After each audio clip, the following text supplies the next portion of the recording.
What's up, y'all? Welcome back to Fish the Moment. Today I want to show you how to use the Garmin LiveScope to catch a ton of big bass. Let's get into it.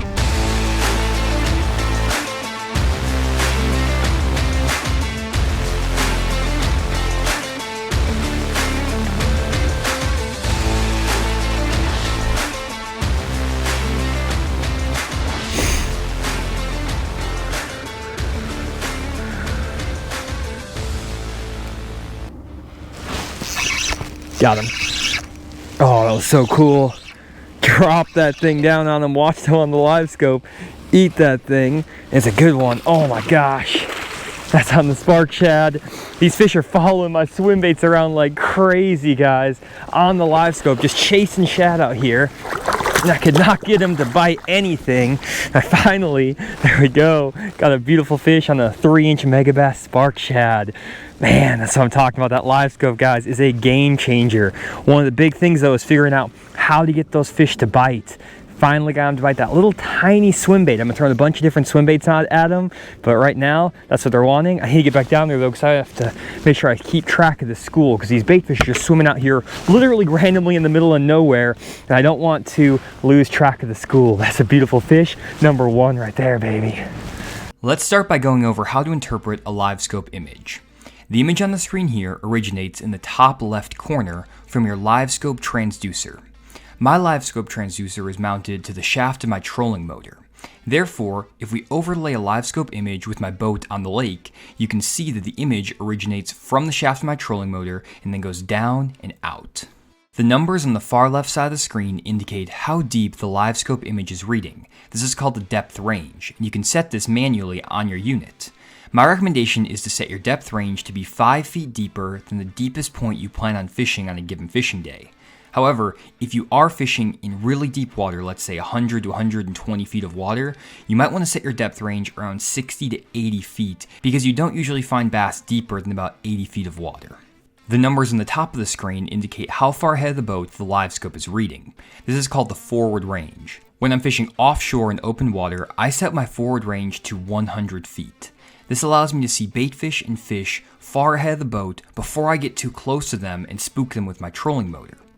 One thing to call out is that objects that are closer to your boat, let's say within 30 to 40 feet, are going to look much clearer than objects that are further away from your boat in the 70 to 100 foot range. However, when you get closer to objects, you're more likely to spook fish in the area.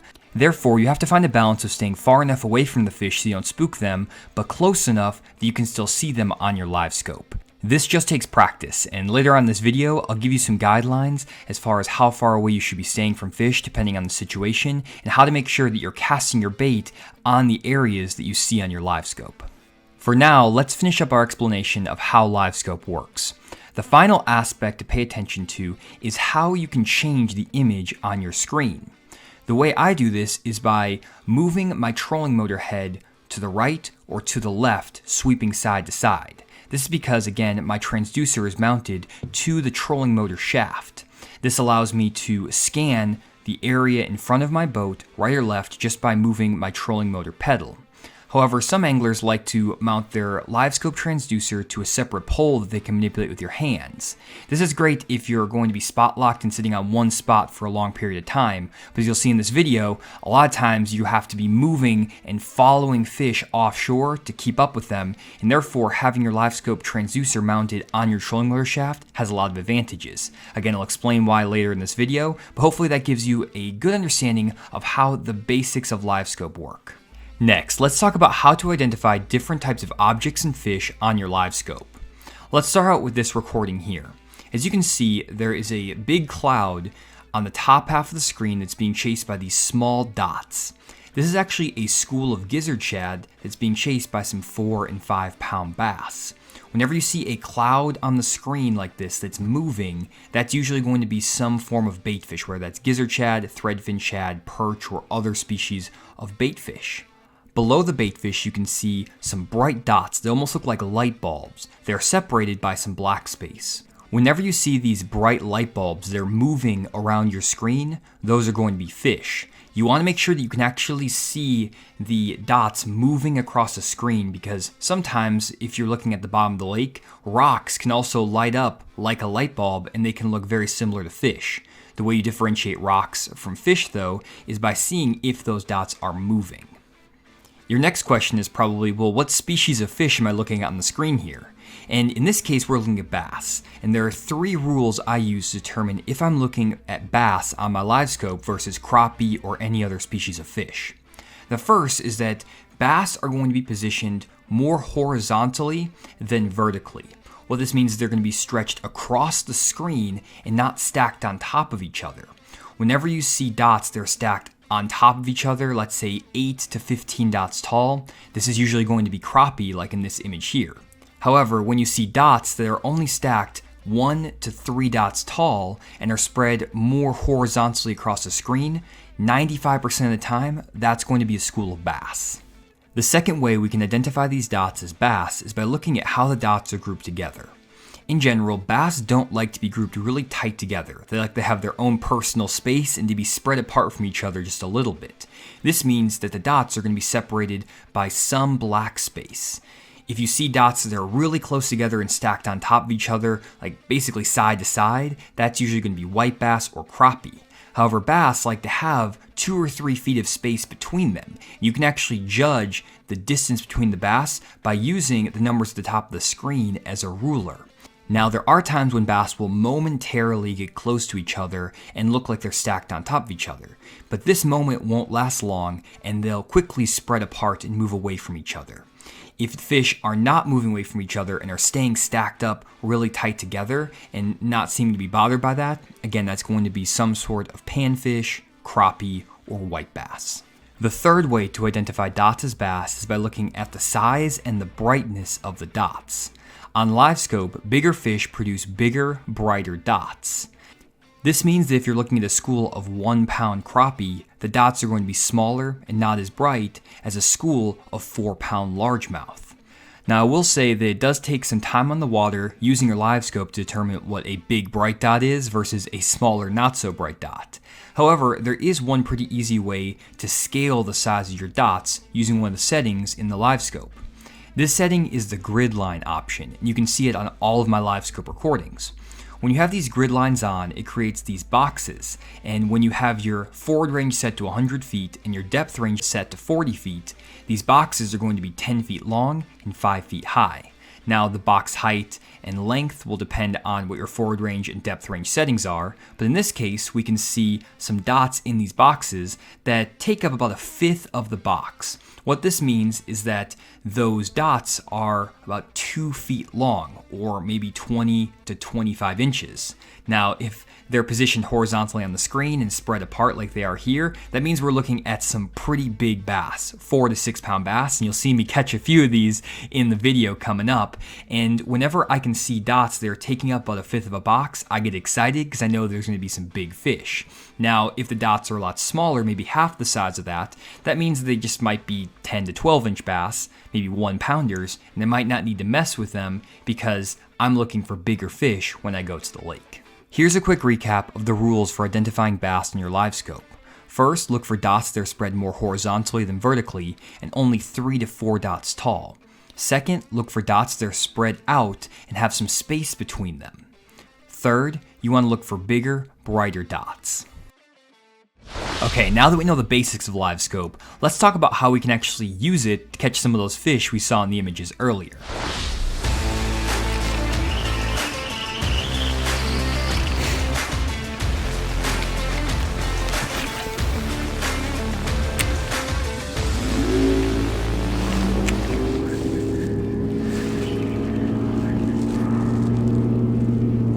Got him. There we go. Good fish. Saw him again on the LiveScope. These fish are getting it right now. On these shad, they're all good ones too. This is so sweet. Oh my gosh, spot lock me here. There we go, solid fish.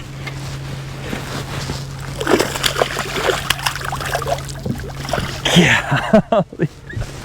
You cannot beat that. I mean, they're just choking that swim bait, and you could see them all over the graph finally figuring out how to get these fish in the boat. That's a healthy, solid 3 3/4 to 4 pounder right there. Exactly what we're looking for. I'm gonna get this guy back in really quick because again, these fish are roaming and they're chasing, and when they're feeding, you just have to get on the spot and get those fish while they're biting. So put them back in there and we're gonna keep fishing because they are all over it right now.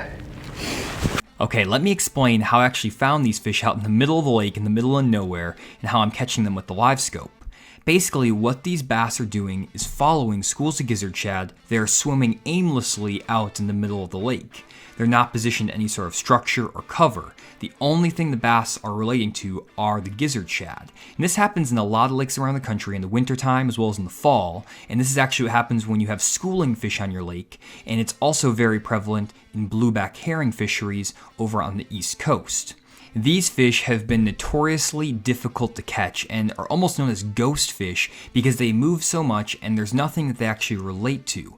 And without forward-facing sonar, it's very hard to track down these fish. Fortunately, we do have the LiveScope though, so we can actually follow these schools of fish out in the middle of the lake. They're chasing shad and actually catch them consistently day in and day out. Before you start catching these fish though, you have to find them first, and the way I actually locate the schools of bait fish is by using my traditional side imaging and down imaging sonars. What I did on this fishing day was launch the boat and just start idling pretty much aimlessly out in the middle of the lake looking for balls of bait fish. And you can see that I'm just going in a zigzag path over open water. I'm not looking for structure, I'm not looking for brush piles, rock piles, cover, anything like that. I'm just looking for shad. And after a while, I actually identified some bait balls on my side imaging as well as on my down imaging.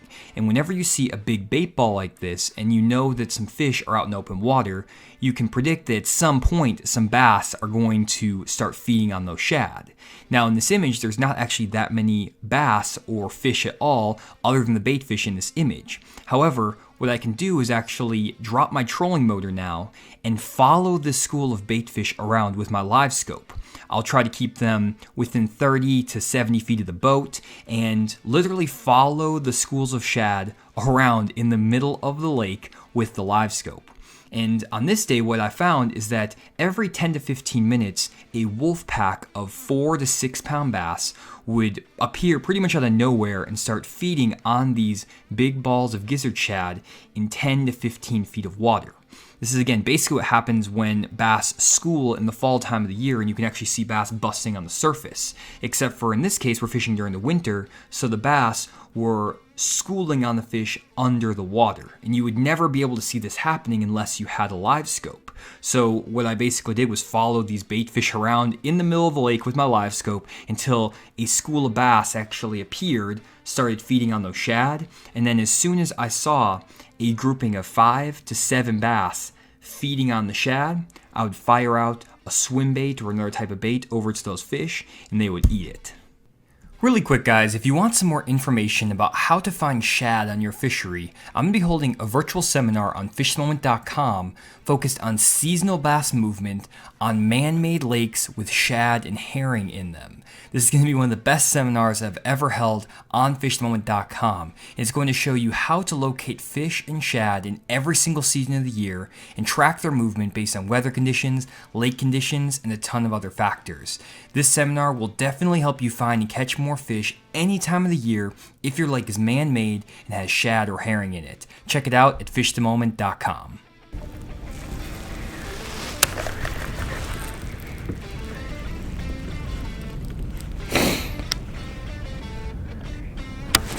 Got him. Oh man, saw that fish come after it. That's a good one too. Oh, there we go. Man, that fish choked it. He was following it, and then I dropped it, came back, and he got it. Look at that fish. He choked that Swimbait. Oh my gosh, that is a Magdraft Freestyle 6-inch big old Swimbait on a 1-ounce underspin, and that fish crushed it. Solid 4-pounder right there. Man, I'm working on a bag today, boys. Woo! Beautiful fish right there. Let's get him back down in the lake. There we go. Good one.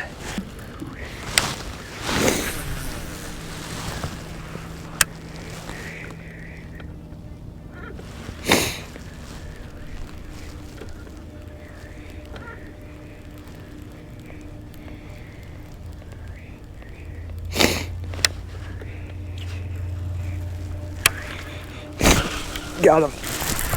That's a big one right there. Oh my gosh, look at these shad coming up too. Golly, that's what I'm talking about. Oh man.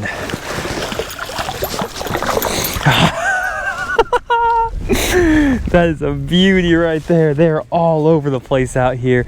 I cannot believe that. That is so awesome.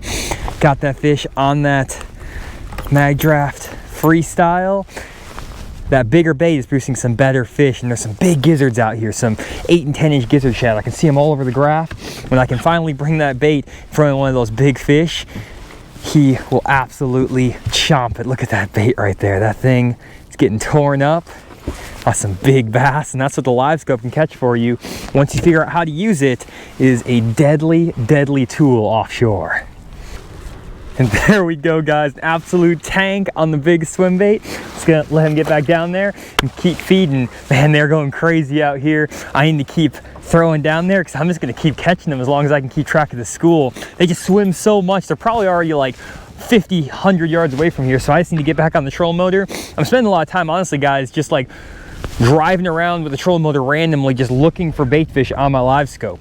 I lose the school after I catch a fish and I mess around with the cameras and stuff, and so they're probably somewhere in this, let's say, 50-yard square area. But to find them, I just have to keep getting on the trolling motor, keep relocating them. And when I find them right away, they'll choke that big swim bait. Next, let's talk about the different baits I use when I'm trying to catch fish with my LiveScope. My go-to bait is a 3-inch Megabass Spark Shad. It works in all seasons and pretty much every single condition. I throw it on a 3/8 ounce ball head. The reason I go to this heavy ball head is because I want that bait to get down quickly to the fish I see on the LiveScope. And I also want to be able to reel it pretty quickly so that I can generate those reaction strikes. It's actually kind of hard to find a 3/8 ounce jig head that has a small enough hook to use with this little Spark Shad. The one I throw is the 4x4 Tackle Finesse Swimbait ball head. It has a 2-aught hook, and it's the perfect size for that little swim bait. For my setup, I use a 7'2" medium light action Quantum Smoke S3 rod. This is actually a drop shot rod, and I pair that with 10-pound braided line for my main line and a 6-pound fluorocarbon leader. And this is a deadly setup, and you can see it's already producing some really good fish today, and it will definitely get you a lot of bites when those fish are not reacting very well to anything else on the LiveScope. The next bait I throw quite often is on the completely opposite end of the spectrum, and that's the 6-inch Megabass Magdraft Freestyle swim bait. It's a big swim bait, and I throw it on a big 1-ounce underspin. I'll link all of these baits down in the description below so you can check them out. And the reason I go to this 1-ounce underspin is because, one, I want to keep that bait down at depth and be able to reel it pretty quickly and do a stop and go retrieve to trigger some bites. And that 1-ounce size keeps that big paddle tail swim bait down there deep. I like the underspin because I'm usually fishing this bait around schools of bait fish, and so I want to give a little bit extra flash to differentiate this bait from all the other shad in the area. You can see today this bait has got completely destroyed by some big bass, and whenever you have big bait fish like 5, 6, 7-inch gizzard shad in your lake, this is my go-to bait. It will generate bigger bites than that spark shad, though you can still catch fish on the spark shad in the exact same situations. It's just a bait that I go to when I want a big bite and I know I'm around big shad. For my setup with this bait, I use a 7'6" heavy action Quantum Smoke S3 rod with 15-pound fluorocarbon line and a 7-to-1 gear ratio reel. This is a Cast King Mag Jaws. It's like a $50 reel I found on Amazon. Worked pretty well for me today, and I like that 7-to-1 gear ratio because I want to be able to burn that bait and then stop it and really change up the pace of this bait to generate those strikes. You'll see here in a minute that is one of the biggest keys to getting these fish to eat this big swim bait, and so using a higher gear ratio reel allows me to change up my retrieve speed a little bit more and generate extra bites. The next category of baits I like to throw a lot are jerkbaits. This is the Megabass Vision 110, and I'm throwing a lot of Megabass baits today. I just really like their swim baits and their jerkbaits, and that's something I throw a lot when I'm using the LiveScope. I go with the Vision 110 standard version when I'm trying to fish for fish that are suspended high in the water column, let's say within 5 feet of the surface, and I can see them on the LiveScope. I'll throw that on a spinning rod to get maximum depth out of this shallower diving jerkbait, and I'll throw it with 6-pound fluorocarbon. Now I'm using straight fluorocarbon line, not a braided line to fluorocarbon leader, because a lot of times if you throw a braided line with these small treble hook baits, you'll pull the hooks out of the fish's mouth. I'll also upgrade the stock treble hooks to a little bit heavier hook on the front and a heavier split ring on the front to get that bait to dive a little bit deeper, because I'm not really trying to work this bait super slow and suspended. Instead, I'm just twitching it pretty quickly, trying to get a reaction strike out of these fish. I'm throwing the Vision 110 on a 610 medium action Shimano SLX spinning rod with a Shimano Nexave 250 size reel. Found this reel at Academy, it was $50, and this SLX rod is less than $100, so it kind of offsets the price of buying these expensive jerk baits, which is really good in my opinion, and that's my go-to setup when I try to throw a jerk bait for these fish. The other jerkbait I throw a lot is the Megabass Vision 110 +2. This is a super deep diving jerkbait that gets anywhere from 8 to 12 feet on a good cast. I throw this bait when I see fish suspended in my LiveScope in 10 to 15 feet of water, and they'll come up to get this bait a lot of times. I'll work it pretty quickly, and I try to use a pretty bright color to trigger some reaction strikes, like this Table Rock Special color.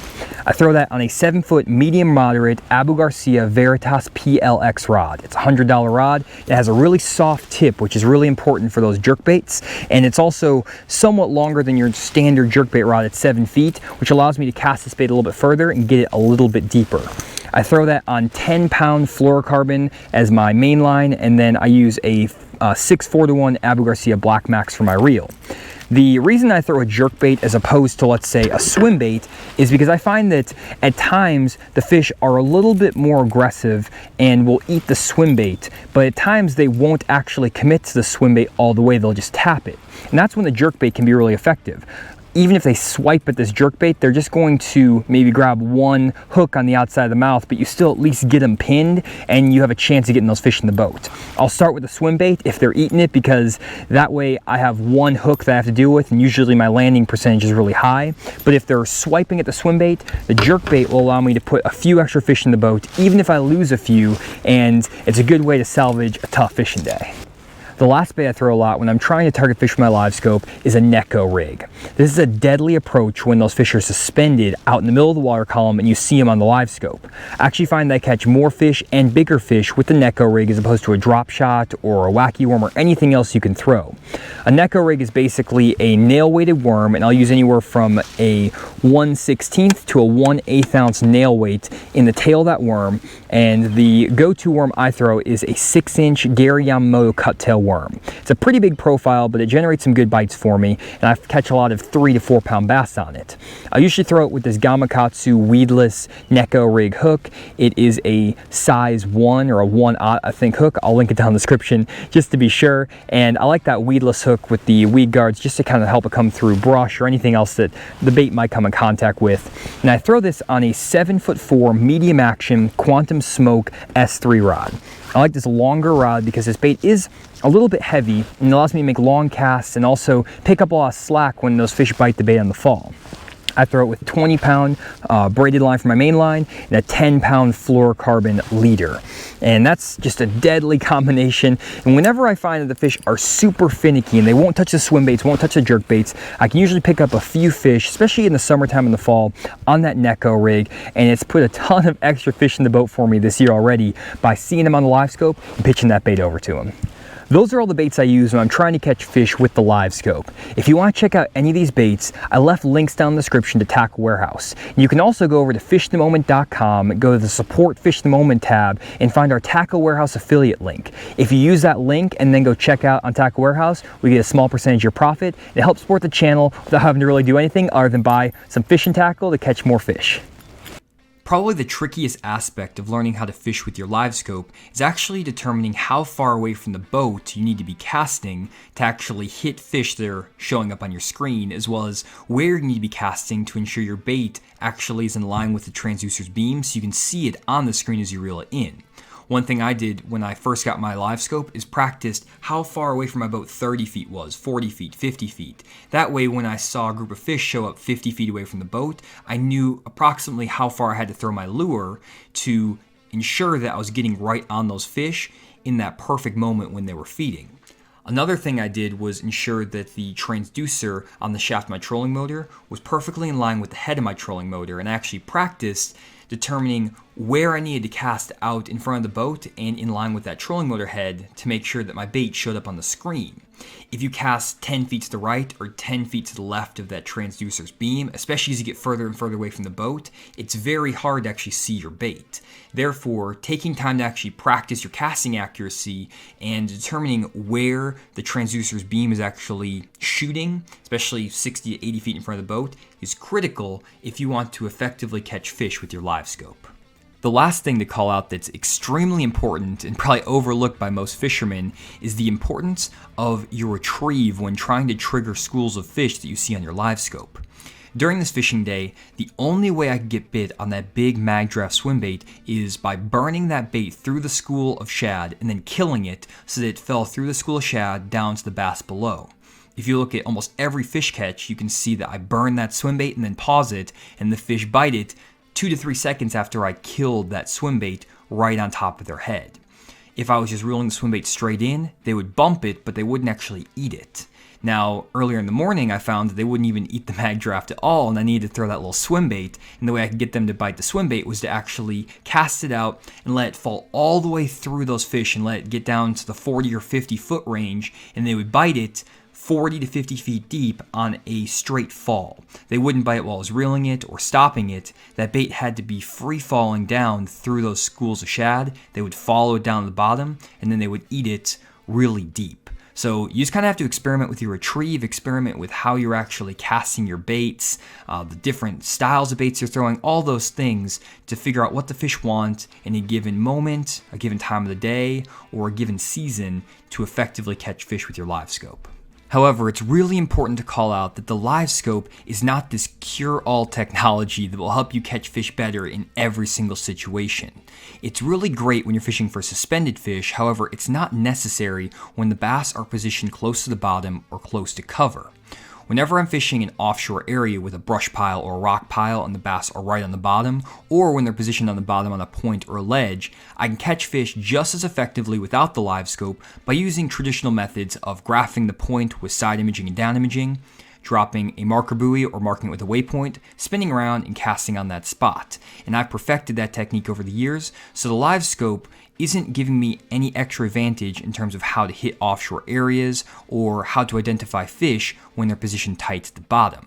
However, for those who are new to offshore fishing and are having trouble hitting offshore areas, the LiveScope can definitely help you pinpoint exactly where the fish are and exactly where to make your cast. For example, here is a group of fish that are up on top of an offshore point that I identified with my side imaging and my down imaging. Now, if I was out there without the LiveScope, I could still drop a waypoint or drop a marker buoy right where those fish are, spin around, cast on them, and catch those fish. However, if you're not great at that, you can actually see the fish swimming around on that point with the LiveScope in 5 to 15 feet of water and make the perfect cast. Another great example of this is an offshore brush pile I found that has some fish swimming around in it. Again, I could hit this brush pile with the traditional waypoint method or marker buoy method, and I'll leave a video right here explaining how to use this method. But again, for newer offshore anglers who are struggling to get their bait down to the areas that they mark on their side imaging and down imaging, the LiveScope can really help you dial in your casting. Basically what I'm trying to say is that if you currently just have a side imaging and down imaging unit, you can be just as effective fishing for fish that are positioned tight to cover and on the bottom as someone who has LiveScope. You just have to use the waypoint method that I left a video for earlier. However, one group of fish that is really tough to catch if you don't have LiveScope are bass that are suspended, especially bass that are suspended and chasing shad. This is where the LiveScope is an absolute game changer, and you actually cannot effectively fish for suspended bass in a lot of situations unless you have a LiveScope.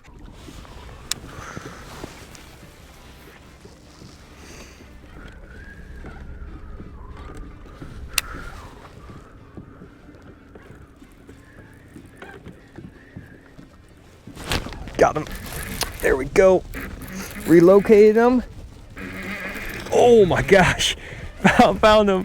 First cast. That's what I'm talking about. Stay on there, big girl.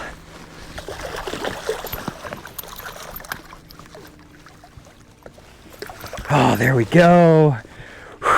Beautiful fish right there. Took me a while to relocate him, but when I did, first cast, baby. Oh, beautiful fish right there. That's what I'm talking about. Oh man, out here in the middle of nowhere, guys. Literally in the dead center of the lake, over 70 feet of water. I lost the fish for about an hour, and I just literally idled around the circle. Finally got back out to him. First cast down there, look at that thing. Feeding up, beautiful fish. That's what I'm talking about. Oh, there we go, 6 pounds, 2 ounces, an absolute giant. I mean, I'm telling you guys, live scoping for fish is not easy to do. It takes a lot of patience, but if you spend your time learning your electronics, learning your live scope, you're going to put some absolute tanks in the boat. Hopefully this video is helpful. I'm gonna keep fishing, guys, because I am absolutely hammering them today, but I'm gonna leave you with this beautiful 6 pound bass, and let's get this guy back in the lake, and we'll call it a day. Oh, let's get this beauty back in the lake. There we go. There we go, got her out of deep water. These fish are super deep. I think it came out at 20 to 25 feet. You've probably seen it in a couple of my videos recently. When you get these fish offshore, they take a second to swim back down. I bring a fizz needle just in case, but that fish went back down. Got that big old swim bait. Man, I am loving this, love the live scope. Hopefully you enjoyed this video. If you want more content like this from Fish at the Moment, subscribe to the Fish Moment YouTube channel. Also leave a like down below. It really helps out the video, helps out the YouTube analytics, and gets this content out to more people. Really appreciate you guys checking out this video. We'll see you on the next one. I'm gonna get catching some more fish.